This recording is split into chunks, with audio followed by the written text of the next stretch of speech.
நடுக்கடற் பேரலைகளின் இறைச்சலில் மீனவர்களின் மார்பில் பாய்ந்த தோட்டாக்களின் ஓலங்கள் சப்தமற்று போன போது, தமிழக எல்லைகளில் ஈவிரக்கமின்றி தமிழ் குரல் வலைகள் நெரிக்கப்பட்ட போது, அண்ணன் என்ற பெயர் தீவிரவாத சொல்லாக ஆக்கப்பட்ட போது, எழுந்து நடக்க முடியாமல் தமிழ் அன்னையை முடக்கி வைக்க முயன்ற போது, தன் சீரும் சிம்ம குரலால் புலி பாய்ச்சலால் தமிழ் ஓங்காரமிட்டவர். தன் வீரிய பேச்சால் ஓட்டு வேட்டை ஆடியதை விட தமிழர் ஒற்றுமை போரை துவக்கி வைத்தவர். தமிழகத்தின் மூலை முடுக்கெல்லாம் தமிழ், தமிழர், தமிழர் பண்பாடு, உரிமை, விவசாயம் போன்ற வீரிய எண்ணங்களை விதைத்தவர். ஜாதி, மத, இன, ஆண், பெண் பேதமின்றி இயக்கம் கண்ட ஒருங்கிணைப்பாளர். இளைஞர்களின் மனதில் தமிழ் கொடியேற்றி பட்டொளி வீசி பறக்க விட்டிருக்கும் இயக்குனர், நாம் தமிழர் கட்சியின் ஒருங்கிணைப்பாளர், பேச்சாற்றல் மிக்க மாமருதன் திரு சீமான் அவர்களை வார்த்தை வாழ் வீச அழைக்கிறேன்.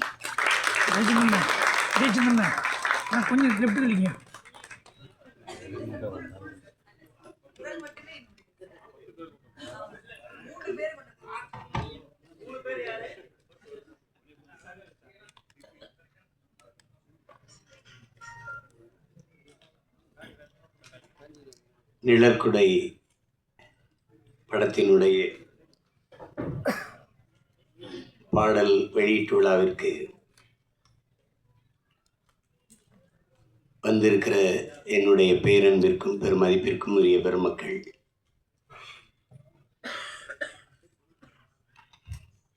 இந்த நிகழ்வை உலகெங்கும் வாழ்கிற உறவுகளுக்கு கொண்டு போய் சேர்க்க இருக்கிற அச்சு ஊடக, காட்சி ஊடக என் அன்பு உறவுகள், இவ்வளவு நேராகியும் இன்னும் அரங்கை நிறைத்து அமர்ந்திருக்கிற என் அன்பிற்கினிய சொந்தங்கள் அனைவருக்கும் என்னுடைய அன்பும் வணக்கமும். இங்கே எல்லாரும் குறிப்பிடும்போது நான் ரொம்ப நேரம் காத்திருக்கிறேன்னு இல்லை. இந்த நிகழ்வு எங்கள் குடும்ப நிகழ்வு. நீங்கள்லாம் இந்த நிகழ்வில் இவ்வளோ நேரம் பங்கேற்று காத்திருக்கிறதுக்கு நான் தான் உங்கள் எல்லாருக்கும் அன்பையும் நன்றியும் சொல்ல கடமைப்படுறேன். வரும்போது என்னை வரவேற்க கூட தேவயானி அவர்கள் சொன்னாங்க, நீங்கள் வந்ததுக்கு ரொம்ப நன்றின்னு. இல்லை, எங்கள் படத்தில் நீங்கள் நடித்ததுக்கு ரொம்ப நன்றின்னு நான் சொன்னேன். ஏன்னா இது நாங்களோட குடும்ப படம்னு நினச்சி, எங்கள் குடும்ப படம்னு. கடைசியாக தான் கதாநாயகனாக நடித்த தம்பி விஜித்துக்கும் குடும்ப படம்னு தெரியுது. ஏன்னா அவருடைய பொண்ணு பாப்பாவும் நடிச்சிருக்காங்க. இது அது என்னுடைய அண்ணன் அதிகமாக. இப்போ நாங்கள் எல்லாம் ஒரு குடும்பம். இப்போ நாங்கள் ஒன்றா இருந்து பயிற்சி எடுத்து வந்தவங்க. நான், என்னுடைய மைத்துனர் ராஜா, அதை சிவா ஆறுமுகம் எல்லாம். அப்போ கூப்பிடும்போது நம்ம இது எனக்கு உண்மையிலே தெரியாது தேவயானி அவர்கள் இதில் நடிச்சிருக்காங்கன்ட்டு. வந்துக்கிட்டு இருக்கும்போது ஒரே சுவரொட்டியாக இருந்தது. ஏதோ நிழற்குடைன்னு இப்போ இது புதுசாக தொப்படா வருது போல இருக்குது. தேவயானி நடிச்சிருக்காங்க. இங்கே வந்து பார்த்தா தான் இது நம்ம படம், அதில் அவங்க நடிச்சிருக்காங்கன்னு எனக்கு தெரிஞ்சது. அப்போ ரொம்ப மகிழ்ச்சியாக இருந்தது. தேவயானி அவர்களுக்கு ஒரு இங்கே பேசி எல்லாரும் சொன்னாங்க, இவங்க நடித்தா நல்ல கதை இருக்கும், நல்ல படமாக இருக்கும்ன்ட்டு ஒரு மதிப்பு இருக்குது சிலருக்கு. முன்னாடிலாம் அம்மா கே.ஆர். விஜயா அவர்கள், அதுக்கப்புறம் எங்கள் அக்கா ரேவதி போன்றவர்கள், இப்போதைக்கு தேவயானி இவங்க நடித்தா நல்ல படத்தில் தான் நடிப்பாங்க அப்படின்னு ஒரு மக்கள்கிட்ட ஒரு கருத்து பதிவு இருக்குது.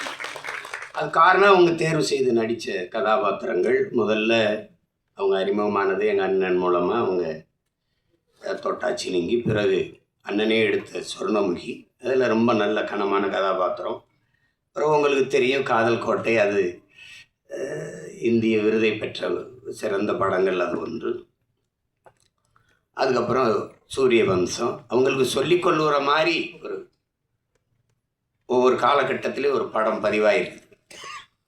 அவங்க எந்த காலத்துலேயும் தன்னுடைய பேரை கெடுத்துக்கல. ஏதோ காசுக்காக ஏதோ வந்த கதையெல்லாம் ஒத்துக்கிட்டு நடித்தோம் அப்படின்னு இல்லாமல், அந்த நற்பெயர் தான் அவங்கள 30 வருஷம் கழித்து மறுபடியும் ஒரு கதாநாயகா நடிக்கிற அளவுக்கு உயர்த்தியிருக்குன்னா அது காரணம் அதுதான்.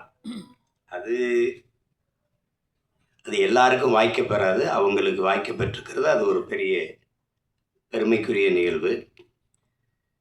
இங்கே பல மேதைகள் எல்லாருமே என்னுடைய அன்பு உறவுகள். என்னுடைய அண்ணன் மனோஜ்குமார், என்னுடைய சியான், நாங்கள் சியான் தான் பேசிப்போம். ராஜ்கபூர் அவர்கள், அதுக்கப்புறம் என்னுடைய அன்பு தம்பி சுரேஷ் காமாட்சி, என்னுடைய அண்ணன் செல்வமணி அவர்கள். நாங்கள் ஒரே பல்கலைக்கழகத்தின் மாணவர்கள். எங்கள் அப்பா மணிவண்ணன்ட்ட, ஆமாம், எனக்கு மூத்தவர் எங்கள் அண்ணன். நான் வந்து இந்த அரசியலுக்கு வர்றதுக்கு முன்னாடி எங்கள் அப்பாட்ட உதவி இயக்குனராக இருந்து பணி செஞ்சேன். அப்போ இந்த அரசியலுக்கு தள்ளப்பட்டு தான் சொல்லணும்.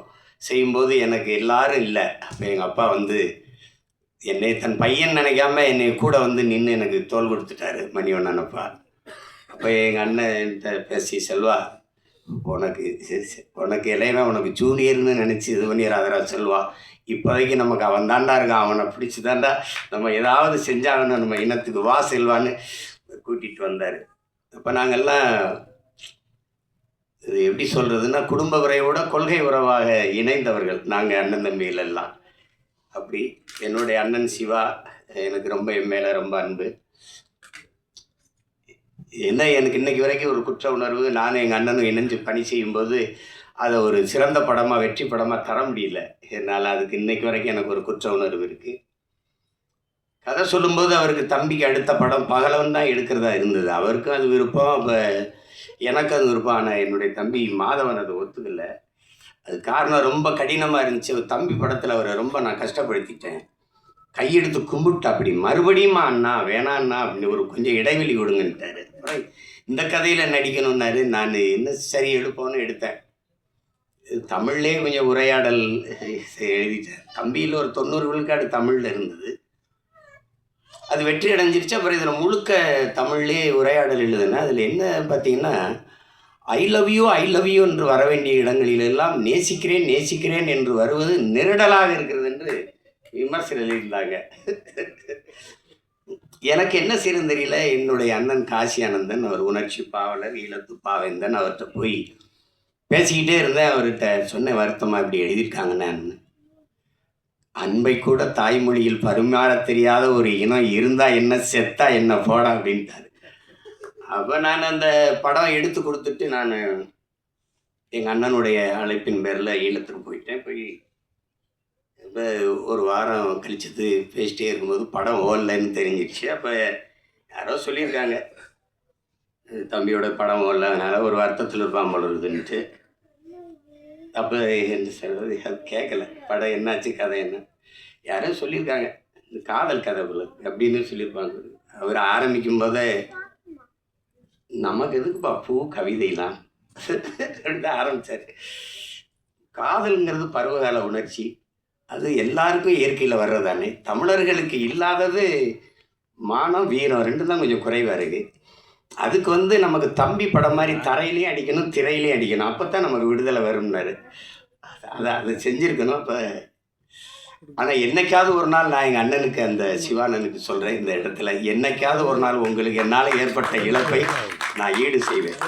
அது ஒருவேளை நீங்கள் அன்னை கூட கேட்டீங்க, தம்பி அந்த பகலவன்னு, அதை கூட திருப்பி உங்களுக்கு எடுத்துறேன் உங்களுக்கு.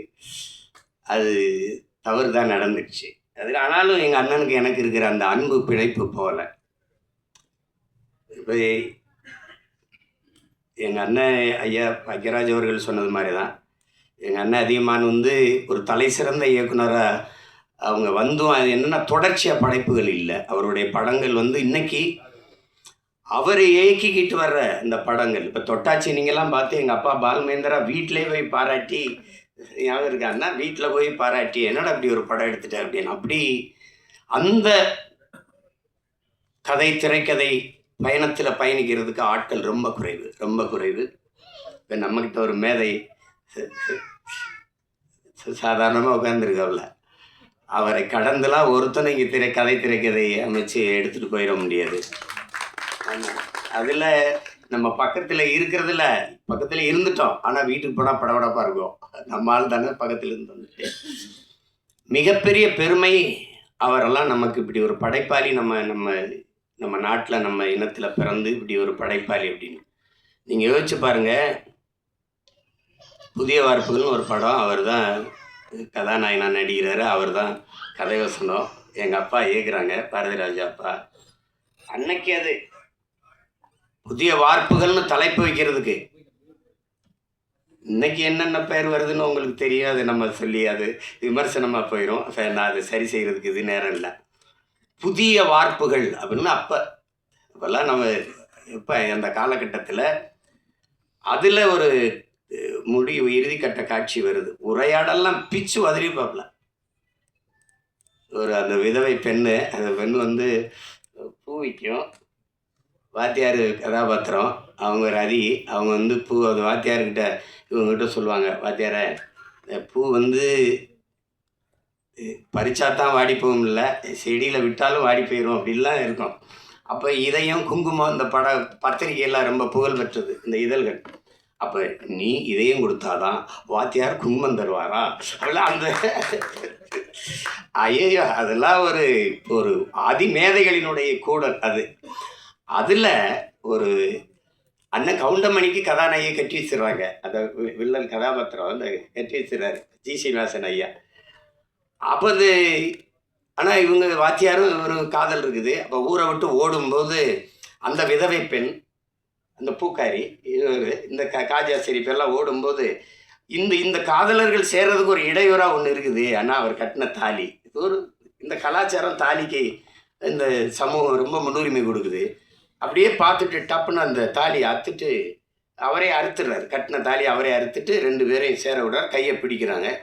அந்த விதவை பெண்ணு நிற்கிது, அந்த பூவித்த பெண்ணு. அதை கையை பிடிச்சிட்டு இப்படி போகும்போது புதிய வார்ப்புகள்னு போடுறாப்புல ஒரு எழுத்தாளர், ஒரு எழுத்தாளர். கொஞ்ச நாள் கழிச்சு அப்புறம் அவரே கதை திரைக்கதை நடித்து அந்த நாட்கள்னு ஒரு படம் வருது. அதில் இவர் காதலிச்ச பெண்ணு அது அண்ணன் ராஜேஷை திருமணம் பண்ணி போயிடுறாங்க. கல்யாணம் ஆயிடுது. அது அப்போ வந்து அவர் சேர்த்து வைக்க போராடி கடைசியாக உச்சக்கட்ட காட்சி வந்துடுது. 2 பேரும் இருக்கும்போது அவர் வந்து அந்த மருத்துவர் கதாபாத்திரம் வந்து இந்த காதலன்ட்ட சேர்த்து விடுறதுக்கு இது பண்ணுறாங்க. இப்போ நம்மளால ஒரு ஆர்மினிய பெட்டி வச்சுக்கிட்டு அந்த ஹரவர மலையாளத்தில் இதே டாக்டரே அது நீங்கள் புதிய நவீன 21ஆம் நூற்றாண்டு ஆள் தானே, 20ஆம் நூற்றாண்டு இல்லையா, 20ஆம் நூற்றாண்டு ஆள் தானே. தாலி அறுத்தடு, என்ன காதலி உங்களுக்கு மனைவியாக வரும், ஆனால் உன்னை காதலி எனக்கு, உன்ன மனைவி எனக்கு காதலியாக வராது.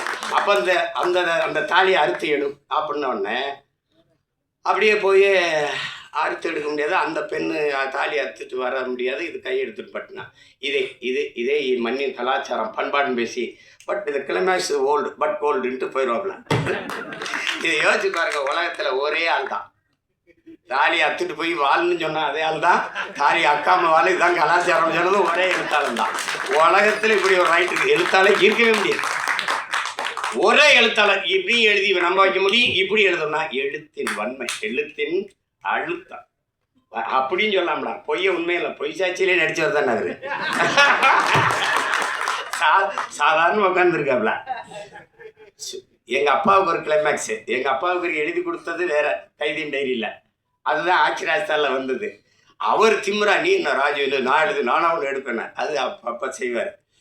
அதில் எல்லாரும் நானும் அவர்கிட்ட எழுத்தாளராக வேலை செஞ்சுருக்கேன். எல்லாம் என்ன பண்ணுவார் எங்கள் அப்பான்னு தெரியும். அதில் அவர் வந்து சிவாஜி, சத்ரபதி சிவாஜி வேடத்தை போட்டு நிறுத்திட்டாப்ல.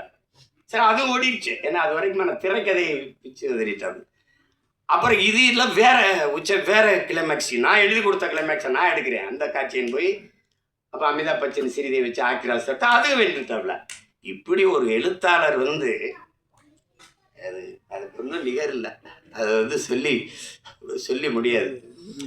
முதல் படம் ஒரு பெரிய இயக்குனர்கிட்ட நடிகரை கதாநாயகனா நடித்து வெளியில் வந்து முதல் படம் சுவரில்லாத சித்திரங்கள்னு எடுக்கணும்னா அது அவரை தவிர எவராலும் முடியாது. அப்போ அப்படி ஒரு படைப்பாளி இன்னைக்கு நம்ம பக்கத்தில் உட்கார்ந்து இந்த படத்தை பாராட்டி பேசுகிறாருன்னா அதை விட இந்த படத்துக்கு கிடைத்த பெருமையும் பாராட்டு வந்து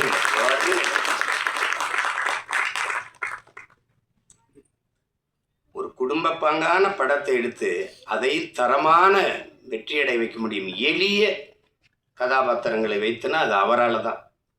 ஒரு கதையை வந்து 2 தாளில் அவர் சொல்கிறாருங்க.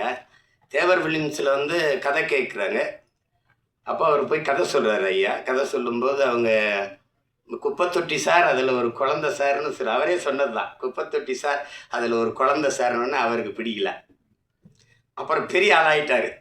அன்னைக்கு நான் வந்து உங்ககிட்ட கதை சொல்லும்போது குப்பத்தொட்டி சார் ஒரு குழந்தை சார்னு சொல்லிட்டேன். ஆனால் இன்னைக்கு வந்து சொன்னால் குப்பத்தொட்டி சார் அதில் ஒரு குரங்கு சார்னு சொல்லியிருப்பேன் அப்படின்னு சொல்லி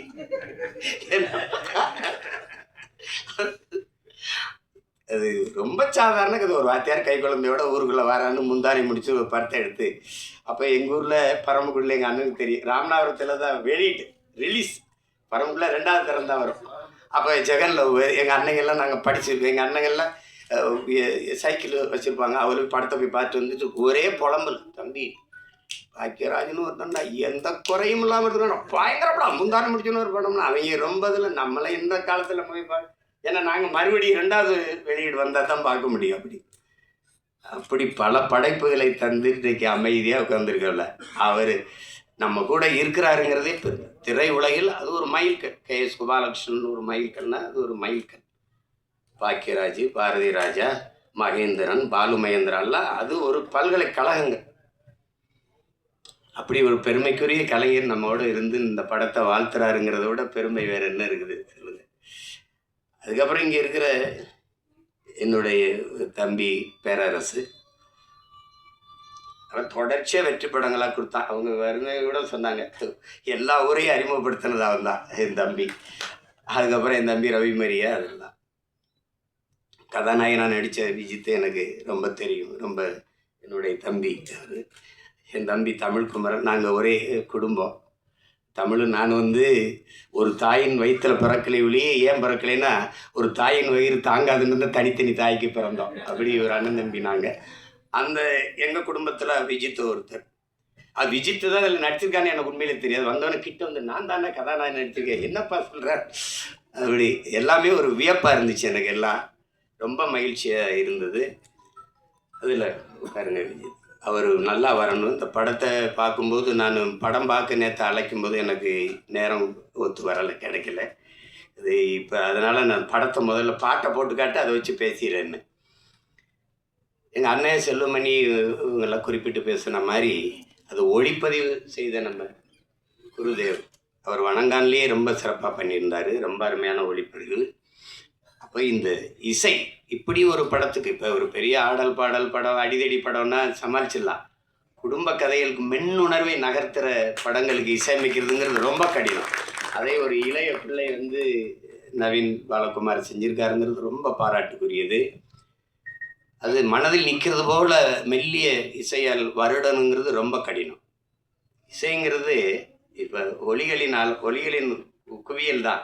இந்த ஒலி செவியில் போய் நின்றுச்சுன்னா அது இல்லை, அது உள்ளே போய் இதயத்தை வருடிருச்சுன்னா அது இசை ஆயிடுது. அப்படி ஒரு இசையை தந்த ஒரு இளவல், அவருக்கு என்னுடைய அன்பும் வாழ்த்துக்களும். பாடல் வரிகளை தந்த அவங்க ஒரு பெண்மகள். ரொம்ப நாளைக்கு அப்புறம் ஒரு பெண் கவிஞராக வர்றதை நம்ம பார்க்கும்போது ரொம்ப பெருமையாக இருக்குது. உங்களுக்கு பெரிய இடம் காத்திருக்குது. நல்ல வரிகளை அழகாக எங்கள் அண்ணன் அவ்வளவையும் நினைவில் வச்சு எங்கள் அண்ணன் மனோஜ்குமார் அவர்கள் சொல்லிட்டாங்க. ஆமாம், நரேன் பாலகுமார், அதை சொன்னேன். நரேன் பாலகுமார் அவர்கள் நல்லா செஞ்சுருக்கீங்க. வாழ்த்துக்கள். நாங்கள்லாம் திரையுலகிலேருந்து வந்திருக்கோம். எங்களுடைய மேட்டூர் சட்டமன்ற உறுப்பினர் அவர் எங்களுடைய அன்புக்காக இந்த விழாவுக்கு வந்திருக்கிறார். அப்புறம் கதாநாயக நடித்த கண்மணி அவர்கள், அவங்களுக்கு நல்ல வாய்ப்பு இந்த படத்தில். விஜித்தும் அவருடைய பங்களிப்பும் பெருமைக்குரியது. இது எல்லாத்தையும் விட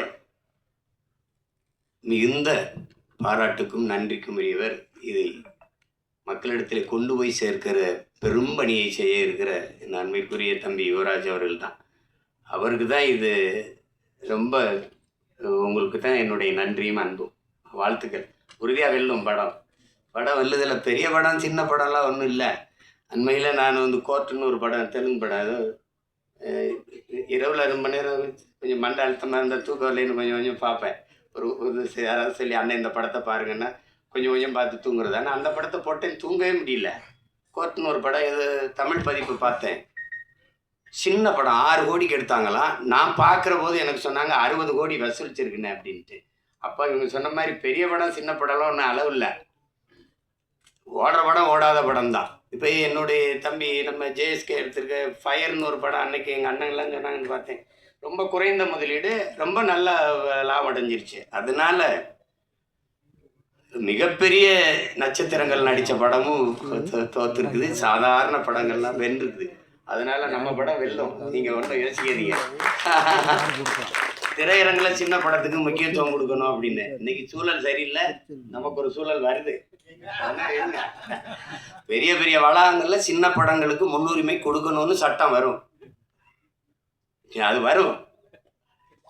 காலம் வரும் என்று நம்ம காத்திருக்கிறது இல்லை, நமக்கான காலத்தை நாம உருவாக்கணும். அப்படி ஒரு காலத்தை உருவாக்கிட்டு இருக்கோம். நீங்க சொன்ன இந்த மேல 90க்கு போயிடணும் அப்படின்னா இல்ல, 2026லயே நம்ம அந்த 90 காலத்தை மறுபடியும் உருவாக்க முடியும். அதெல்லாம் ஒன்றும் அவ்வளோதான்லாம் எதுவும் கிடையாது, எதுவும் முற்று கிடையாது. ஒரு வாக்கியம் முற்று பெறும்போது இன்னொரு வாக்கியம் தொடங்குது, இங்கே புள்ளி வச்சா இன்னொரு வாக்கியம் தொடங்குது. அதனால அதெல்லாம் நினச்சி இது பண்ணிடாதீங்க. நாங்கள்லாம் வந்து திரைத்துறை வந்து எப்படி சொல்கிறது, உயிரை விட மேகலாம் நேசித்தவங்க நாங்கள்லாம். படுக்க இடம் இல்லாமல் ஏவிஎம் சுடுகாட்டில் படுத்து கிடந்தவங்கன்னா அப்போ எவ்வளோ காதலிச்சிருக்கோன்னு பாருங்கள்.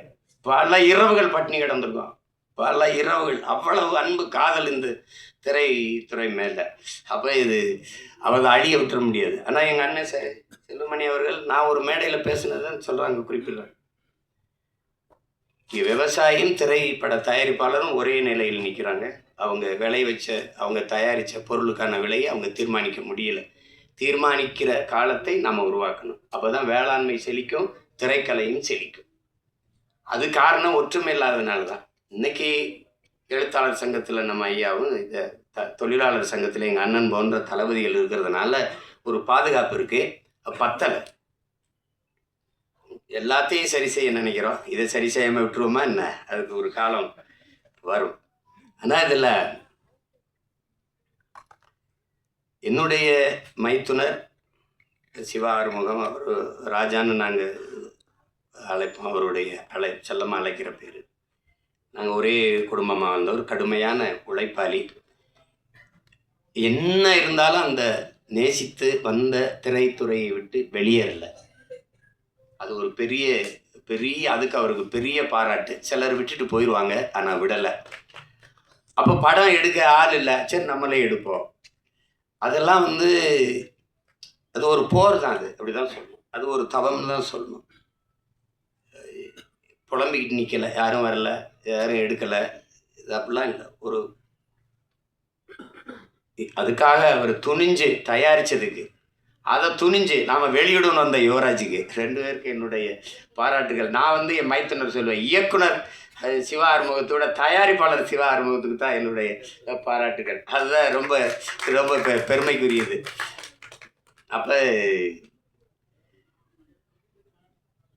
இங்கே எது ஒன்று எளிதாக கிடைச்சிருக்கு, ஒன்றும் வந்தவொடனே யாருக்கும் வந்தது இல்லை. ஒன்று தான், எவ்வளவுதான் திறமை இருந்தாலும் வாய்ப்பு இல்லை என்றால் அது பயனற்று போகும். இங்கே நிறைய திறமையான கலைஞர்கள் வாய்ப்பின்றி இருக்கிறாங்க. அதில் இன்னைக்கு புதியவர்களை, தம்பி விஜித்தை, கண்மணி போன்றவர்களை, 2 அன்பு செல்வங்களை எல்லாம் பார்க்கும்போது ரொம்ப தேவையானி அவர்களே வியந்து பாராட்டுறாங்க. அந்த குழந்தை அவ்வளவு அருமையாக நடிச்சு என்னுடைய கைக்குட்டை ராணியிலே நான் நடிக்க வச்சேன் அப்படின்னா அதெல்லாம் பெரிய வியப்பாக இருக்குது. அப்படிலாம் நினைக்கும்போது இந்த விழாவில் வந்து பங்கேற்றதில் எனக்கு பெரிய மகிழ்வு, மன நிறைவும் இருக்குது. தேவையானியவர்களை நாங்கள் திரைப்பட நடிகையாக பார்க்க முடியாது, எங்கள் வீட்டு மருமகள், எங்கள் வீட்டு பெண், அப்படி தான் நாங்கள் பார்ப்போம். எங்கள் குடும்பத்தில் ஒருத்தராக தான் பார்ப்போம். அதே மாதிரி எங்கள் அண்ணன் பொண்ணு வனிதா வந்திருக்காங்க. வனிதாட்ட எனக்கு பிடிச்சது அந்த துணிவு, நினைக்கிறது செய்யணும், அந்த துணிவு எனக்கு பிடிக்கும். அது அவங்களுக்கு பாராட்டி. ஏன்னா நான் அந்த குடும்பத்தில் ஒருத்தன், அண்ணன் விஜயகுமார் அண்ணன் எனக்கு ரொம்ப பிடிக்கும். நான் அவங்களுக்கு தனித்த அன்பு. அதில் படத்தொகுப்பாளர், கலை இயக்குனர் விஜயானந்த், படத்தொகுப்பாளர் எல்லாருக்குமே வந்து என்னுடைய அன்பும் பாராட்டுகளும். எல்லாரையும் சொல்லிட்டேன்னு நினைக்கிறேன், ஏறக்குறைய ஏதாவது சொல்லிட்டேன். தர்ஷன் வாங்க மாப்பிள்ள, இவர் என் மைத்தனுடைய மகன் தர்ஷன் சிவா. இவர் அறிமுகம் செஞ்சிருக்காரு. ஆனால் அந்த படத்தில் பார்த்ததுக்கு இதுக்கு நேர வித்தியாசம் இருக்குது. காரணம் அதில் ஒரு பெரிய மீசையை வச்சு பண்ணுறாரு. இதனால் இவரை அறிமுகம் செய்வதில் நான் ரொம்ப பெருமை அடைகிறேன். எல்லாரும் வாழ்த்துக்கள் உங்களுக்கு. எல்லாரும் இப்படி வந்தவங்க தான். ஒரு தொடங்குதல் எளிது யாருக்கும், அதை தொடர்வது தான் கடினம். தொடர்ந்து அதே தவத்தில் இருந்தால் யாரும் வெல்ல முடியும். அப்படிப்பட்ட கலைஞர்கள் இங்கே நிறைய அப்படி வந்து வென்றிருக்காங்க. இன்னைக்கு வரைக்கும் நான் சொல்லுவேன், இன்னைக்கு அப்போ நான் வந்து நேரில் ஐயா ரஜினிகாந்த் அவர்களை பார்த்தேன். தூரத்தெல்லாம் பார்த்துருக்கோம். அப்போ நேரில் 2.25 மணி நேரம் 2.5 மணி நேரம் போயிட்டு இருந்தோம்.